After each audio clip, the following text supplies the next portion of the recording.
Supercross. You'll see Kawasaki's Jeff Ward, Yamaha's Mickey Diamond, Suzuki's Johnny O'Mara, and Honda's national champion Rick Johnson on the hoops and jumps of a killer Supercross track in Anaheim Stadium. It's the most exciting form of motorsports anywhere. Supercross, next on ESPN. The 50-yard line converted to stutter bumps and jumps. The Rams and Angels would have trouble identifying their home playing field.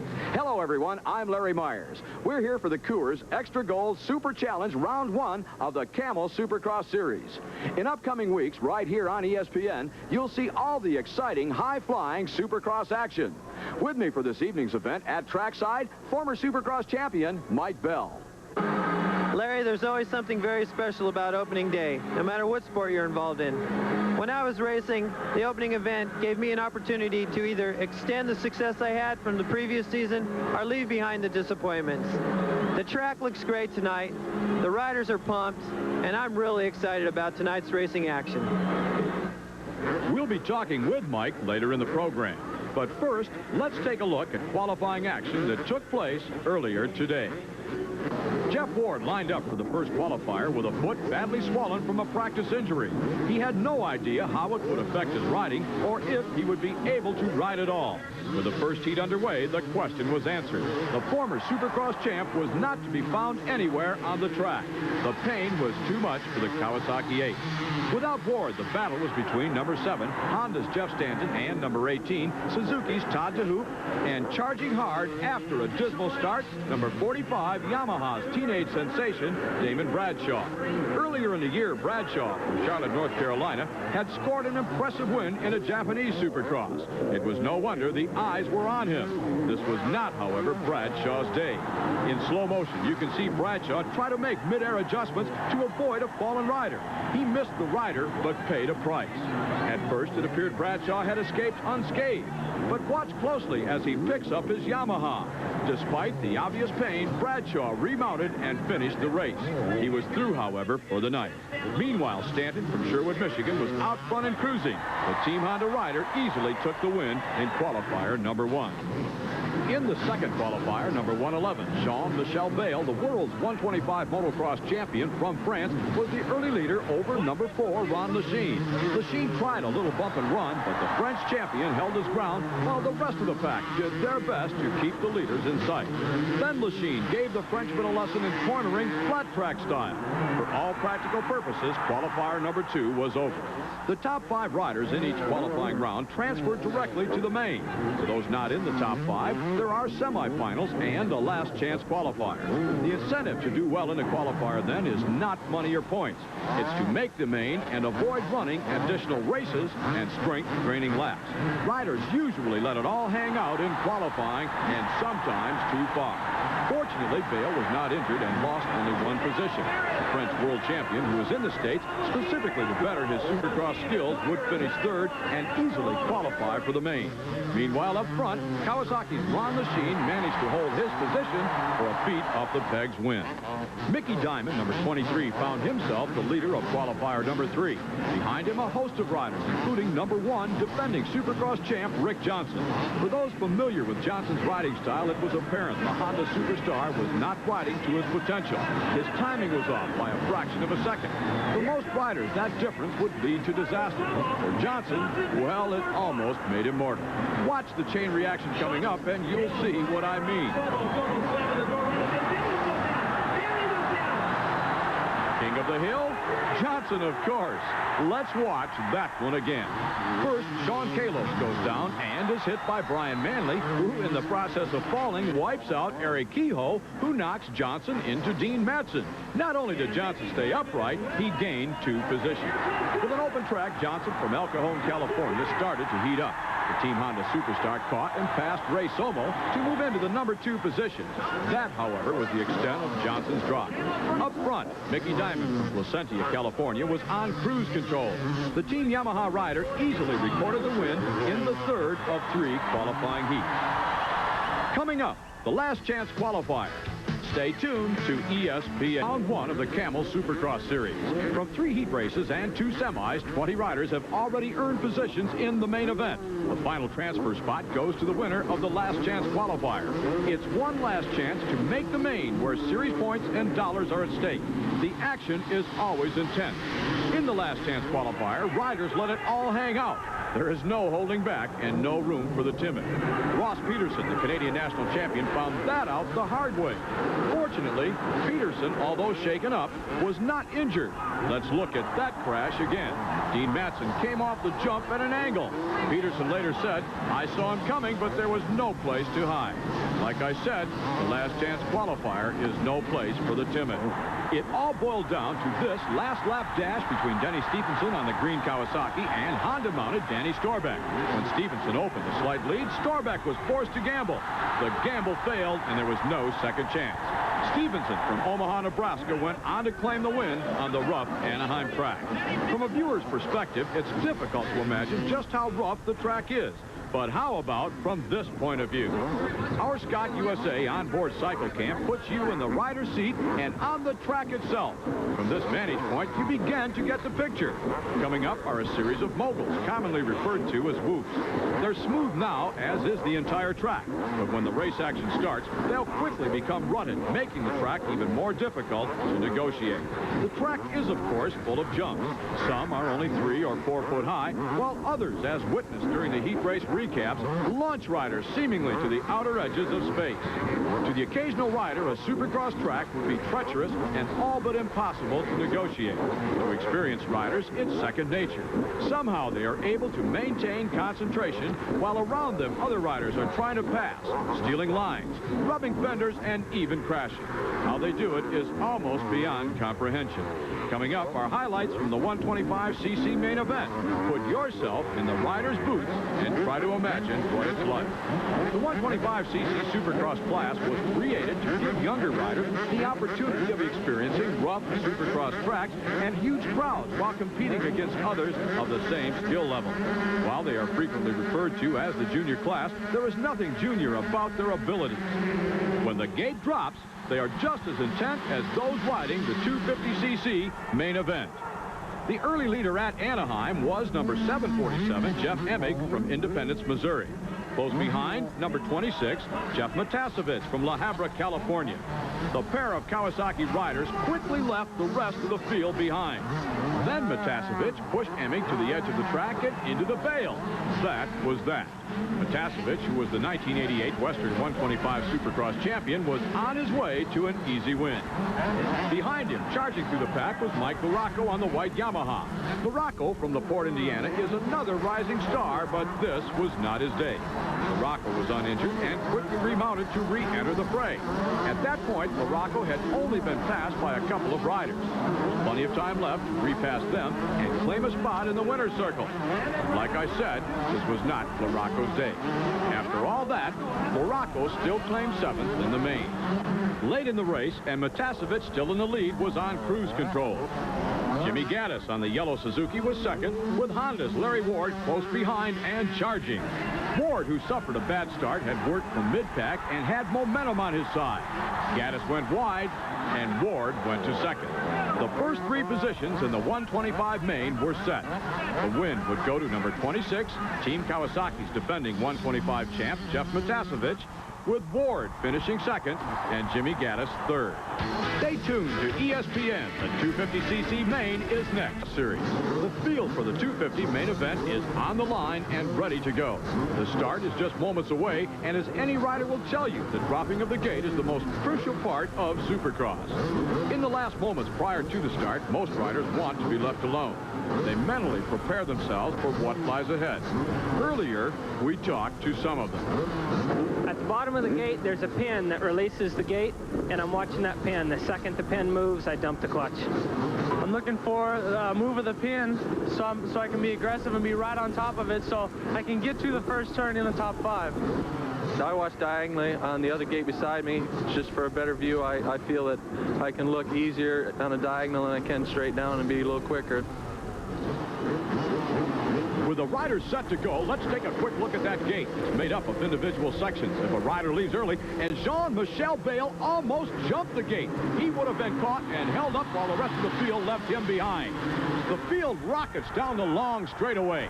And grabbing the hole shot is rider number 10, Guy Cooper from Stillwater, Oklahoma. Cooper aboard a hot, and a rider goes down hard. It looks like it is. It's rider number 111, Jean-Michel Bayle, the Frenchman. He has had his troubles here today. Meanwhile, out in front, it's Cooper, rider number 10. He's followed by Johnny O'Mara on the Suzuki's and Eric Kehoe, Rick Johnson, Jeff Stanton, and another rider down, Jeff Fisher, and Fisher is hit. Fisher on the Kawasaki went down and was hit by number 23 on the Yamaha. That was Mickey Diamond. Back to the leaders. It's still rider number 10, Guy Cooper, followed by number 20. That's Johnny O'Mara. Then comes Rick Johnson in third, Eric Kehoe fourth, and Jeff Stanton, the newest member of Team Honda, rider number 7, rounding out the top 5. Cooper missed all but one Supercross race in 1988. He was injured while racing in Europe. It would appear, though, that long layoff did not bother the young Honda star at all. Meanwhile, Rick Johnson, rider number 1, who is currently nestled in the number 3 position, has not put forth any type of charge. I can't believe that Johnson is going to allow that to continue. At an outdoor motocross just a couple of weeks ago, Johnson went, and Guy Cooper almost went down. Cooper got sideways in the whoops, his feet were off the pegs, and look, here comes O'Mara. Rider number 20 on the Suzuki, Johnny O'Mara, former Supercross champion, takes over the number 1 position. Guy Cooper appeared to have the situation well under control, but Johnny O'Mara, taking advantage of a Cooper bobble, has taken over the lead. That move had to have been a great thrill for O'Mara fans. For the past couple of seasons, O'Mara, plagued with knee problems, has not put forth this kind of an effort. It's good to see the Osho back in the saddle and charging hard. Meanwhile, back in third place, Rick Johnson is charging hard himself. The defending Supercross champion was involved, as I started to tell you earlier, in an altercation at an outdoor track just a couple of weeks ago. He was down on the ground and was hit hard by several riders, and Cooper bobbled again. Cooper is having all kinds of problems out on that racetrack, and look who's going to take advantage of this one. No! Cooper grabs a handful of throttle and bounced away from Johnson. It appeared that Johnson was going to take over that number 2 spot, but Cooper was having none of it. Going back to that Rick Johnson story, while Johnson was on the ground after a spill, he was hit by several riders and run over. He's extremely stiff, and Johnson goes to the inside. He's side by side with his teammate, and Johnson, what a motocross move that was, has taken over the number 2 position. He'll now set his sights on Johnny O'Mara. We'll be back with more of the main event and find out if Johnson can maintain his charge right after this. Stadium and round 1 of the Camel Supercross Series. That's Johnny O'Mara, rider number 20 of Team Suzuki. The Osho took the lead in round 1 when Guy Cooper from Team Honda bobbled. Since then, O'Mara has done nothing but lengthen his lead. The Osho has ridden a superb race. O'Mara is almost run off the track. O'Mara was lapping a rider. He tried to go around the outside. That rider pushed his bike directly into O'Mara.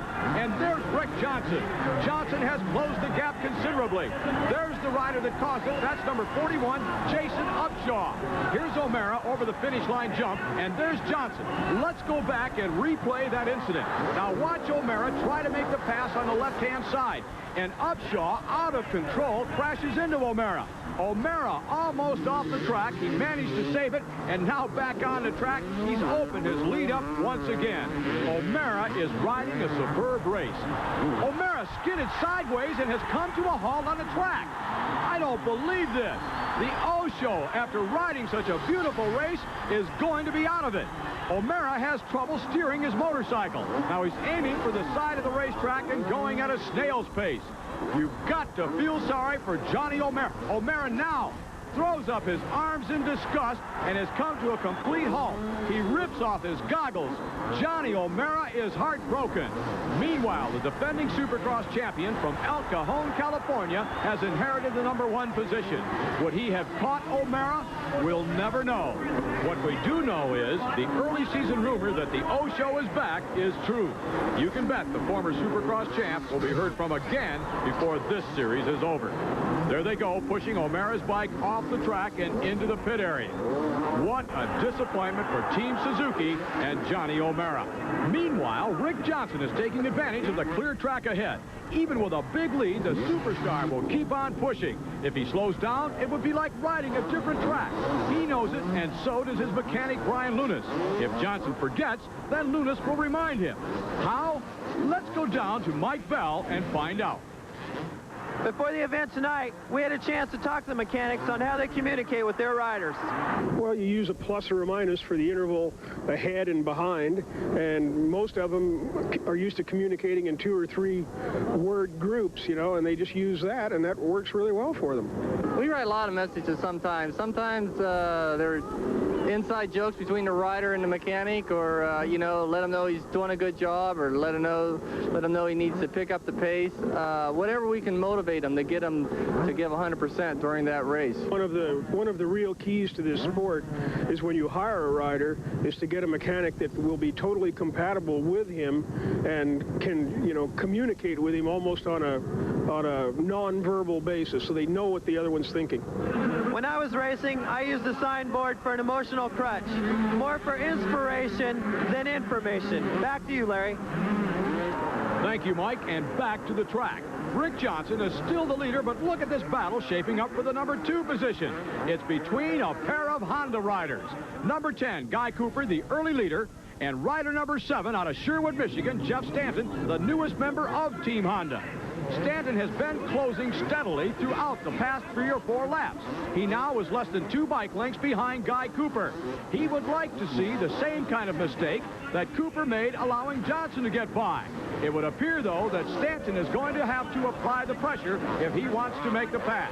Cooper has settled down and is riding almost a flawless race. Here comes Stanton looking for that running room. He now closes the gap to less than a bike length and tries to get a wheel inside and does. Jeff Stanton almost drew alongside Guy Cooper. He is putting the pressure on.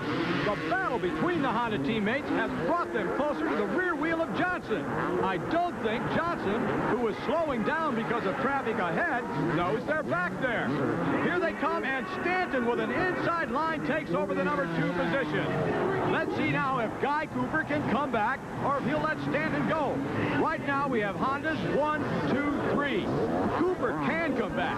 If he can push Stanton the way Stanton was pushing him just a half a lap ago, then they could catch Johnson. Ironically, Jeff Stanton and Rick Johnson have been living and training together. Earlier, we asked Jeff Stanton about that. It helps us out a lot. He's getting older, and he needs someone young like me to come along and push him. We've just been riding together a lot, chasing each other around, just trying to improve our riding, training together. It's fun for him and fun for me to go out and push each other. And when we're lifting weights, just to push each other when we're lifting weights or running or training and everything. And we get along good, so that helps out a lot too. For Jeff Stanton, living and working with Rick Johnson had to have been a godsend. He rode good last year while riding as a member of Team Yamaha. But this year, it's an all-new Jeff Stanton. It's as if he and the Honda were made for each other. If Stanton continues to improve, then by season's end, he'll be a threat to teammate Johnson. Right now, the Honda team seems to be the team to beat. Although this is only round 1 of the Camel Supercross Series, the Team Honda riders are flexing their muscle. Guy Cooper took the early lead. He was replaced by Rick Johnson. Cooper now running 3rd after being replaced in that number 2 spot by Jeff Stanton. The Big Red Machine is up and running and geared toward victory in 1989. Will they keep it up? We'll find out with more of the main event right after this. Watching round 1 of the Camel Supercross Series from Anaheim Stadium. That's the defending Supercross champion Rick Johnson from Team Honda. He's ahead of this one with a big lead over the rest of the field.